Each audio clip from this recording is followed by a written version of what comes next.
Bonjour à tous et bienvenue dans cette nouvelle vidéo. Dans cette vidéo, nous allons aborder une notion très importante qui est la programmation procédurale. Mais qu'est-ce que la programmation procédurale?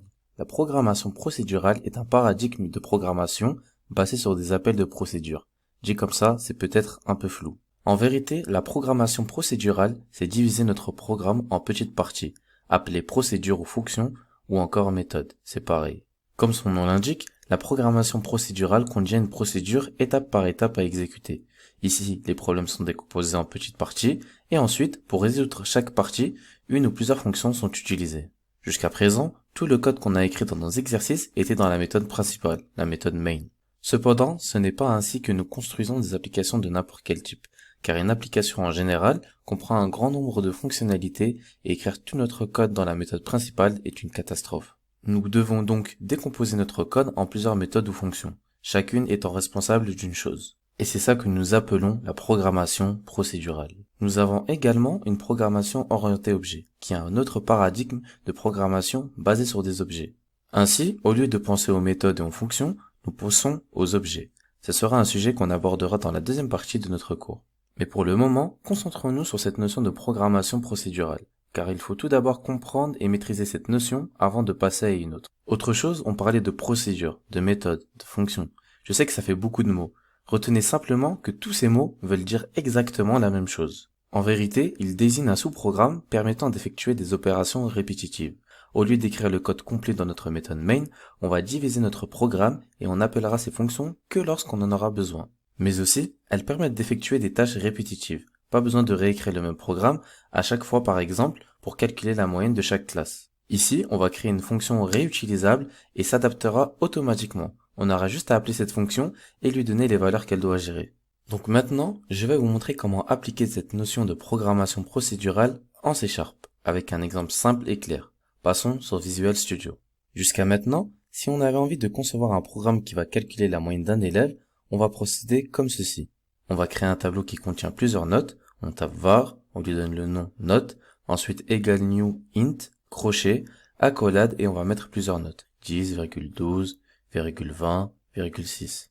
Ici, petit rappel, si on met nos valeurs directement dans les accolades, on n'a pas besoin de préciser le nombre d'éléments que je souhaite stocker dans mon tableau, c'est fait automatiquement. En revanche, si on veut les affecter par la suite, alors on doit préciser la taille de notre tableau. Maintenant qu'on a notre tableau, on sait que la moyenne, c'est la somme de toutes les notes divisées par le nombre de notes totales. Soit ici, on va devoir parcourir notre tableau, additionner chaque note, et ensuite diviser par le nombre de notes qu'il y a dans notre tableau. Donc, pour parcourir nos notes, je dois faire une boucle. Je fais un for int i égale 0, point virgule, tant que i est inférieur au nombre de notes qu'il y a dans mon tableau, alors tu boucles, soit note.length et i++. Ensuite, dans les accolades, je dois additionner à chaque tour mes notes. Donc je vais créer une variable moyenne, juste ici, que je vais initialiser à 0. Et à chaque tour de boucle, on va additionner ce que contient moyenne avec la note se trouvant à l'index de i. On fait moyenne égale moyenne plus note de i. Soit au premier tour, moyenne est égale à 0. I égale à 0, donc on va récupérer la note se trouvant à l'index 0, soit 10. Et on va l'additionner avec moyenne. 0 plus 10 égale 10. Donc moyenne contient maintenant 10. Ensuite, au deuxième tour, i équivaut à 1, vu qu'on l'a incrémenté. On récupère la note se trouvant à l'index 1, soit 12, et on l'additionne avec moyenne. Maintenant, on a 22, et ainsi de suite jusqu'à la fin. Et à la fin, moyenne équivaut à la somme de toutes les notes du tableau. Soit c'est combien si vous êtes fort en calcul mental? Haha, exactement, 48, c'est bien ça. Maintenant, pour avoir notre moyenne, il faut diviser par le nombre de notes qu'il y a dans notre tableau.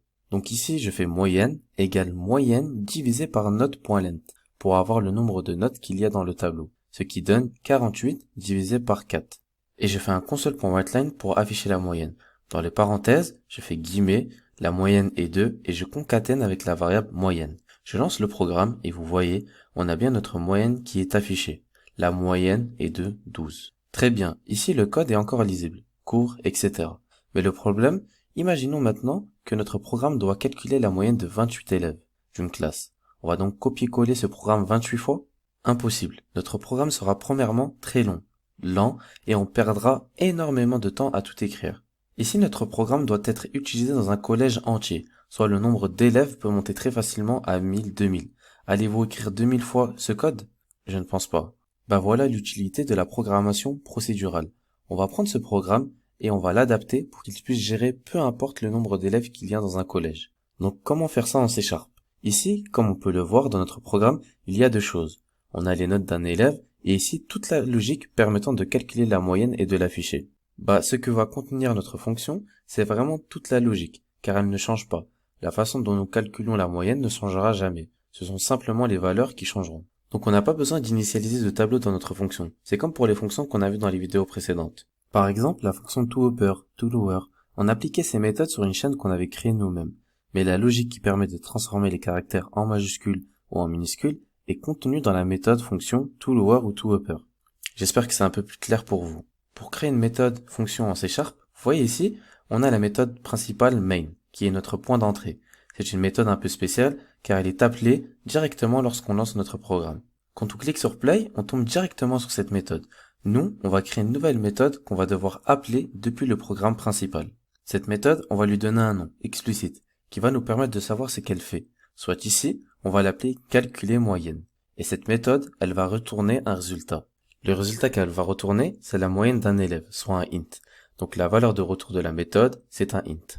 Et cette méthode prend en entrée un tableau de notes. Lorsqu'on rajoute quelque chose dans les parenthèses d'une méthode fonction, c'est un moyen d'envoyer de l'information à notre méthode pour que la méthode puisse l'utiliser. Et dans cette méthode, on doit envoyer notre tableau de notes afin de calculer la moyenne. Soit la méthode va prendre en paramètre un tableau de int, donc int crochet de notes. Ok, donc à partir de là, j'ai maintenant l'information et je pourrai la réutiliser dans notre logique. On pourra mettre n'importe quel tableau. Le programme s'en chargera. Et là, je vais ajouter des accolades pour pouvoir rajouter le code de ma fonction. Très bien, juste pour l'instant, nous allons rajouter le mot-clé statique. Pour le moment, volontairement, je ne vous explique pas, mais ça sera un sujet qu'on abordera notamment lorsqu'on parlera plus en détail de la programmation orientée objet. Donc, calculer moyenne, qu'est-ce qu'on va faire? Je vais reprendre le programme qu'on a fait juste avant, je fais un CTRL X et je le colle entre les accolades. Ok, qu'est-ce qu'on fait à l'intérieur de cette fonction? Eh bien, on a une variable moyenne qui est locale à la fonction, c'est-à-dire qu'elle ne sera accessible que dans cette fonction. Puis, au cours de notre programme, elle va calculer la moyenne et la stocker.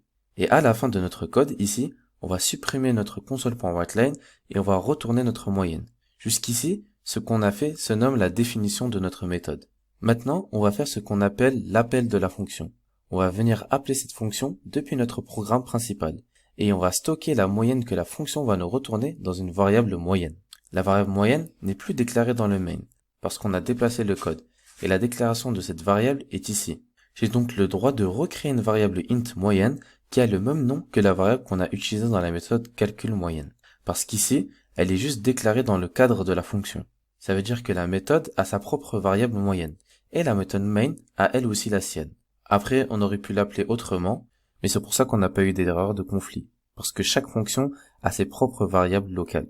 Et après, dans les parenthèses, je dois donner le tableau sur lequel je veux calculer la moyenne. Je vais en faire plusieurs afin que vous voyez comment ça va se passer si on doit faire la moyenne de plusieurs élèves.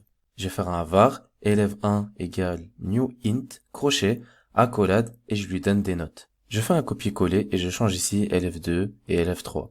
Et là, les notes, je change aussi. Maintenant que j'ai mes trois tableaux de notes, je vais insérer un tableau dans les parenthèses de ma fonction calculer moyenne. Donc, quand je retourne ma moyenne ici, je retourne la valeur. Le nom de la variable n'a aucun impact. Par exemple, le résultat de ma moyenne sera 12, alors la variable qui sera retournée sera 12. Et ici, quand je fais moyenne égale calcul moyenne du tableau de notes que j'ai mis entre les parenthèses, c'est comme si je faisais moyenne et égale à 12. Je récupère la valeur du résultat. Au niveau de l'exécution du programme, comment ça va se passer? En gros ici, on va exécuter ces lignes. Et quand nous allons arriver sur la fonction, on va rentrer à l'intérieur de la fonction en haut. Et la suite de l'exécution va se faire ici. Il va exécuter ligne par ligne. Et lorsqu'on va faire return, il va sortir de la fonction. Ainsi, il va retourner à la méthode principale et va exécuter le reste des instructions s'il y en a. Je vais juste faire un console.writeLine pour afficher la moyenne. Et si je lance le programme, vous voyez, on a bien notre moyenne du premier tableau. Et là, si on veut la moyenne des autres tableaux, on peut copier-coller ces deux lignes, je change les noms des variables et je change tout simplement le paramètre de notre fonction pour qu'elle traite un autre tableau. Et si je lance le programme, on a bien nos trois moyennes qui se sont affichées. Ici, qu'est-ce qui s'est passé concrètement? On a fait la première moyenne de l'élève 1, qu'on a passé en paramètre et on l'a affiché. Ensuite, on a de nouveau calculé une moyenne en changeant le paramètre de notre fonction, en mettant cette fois-ci un autre élève. La fonction nous a retourné la moyenne qu'on stocke dans la variable moyenne, et enfin, on l'a affichée. Pareil pour le dernier. Avant de terminer, je vais vous montrer une nouvelle chose, les variables globales.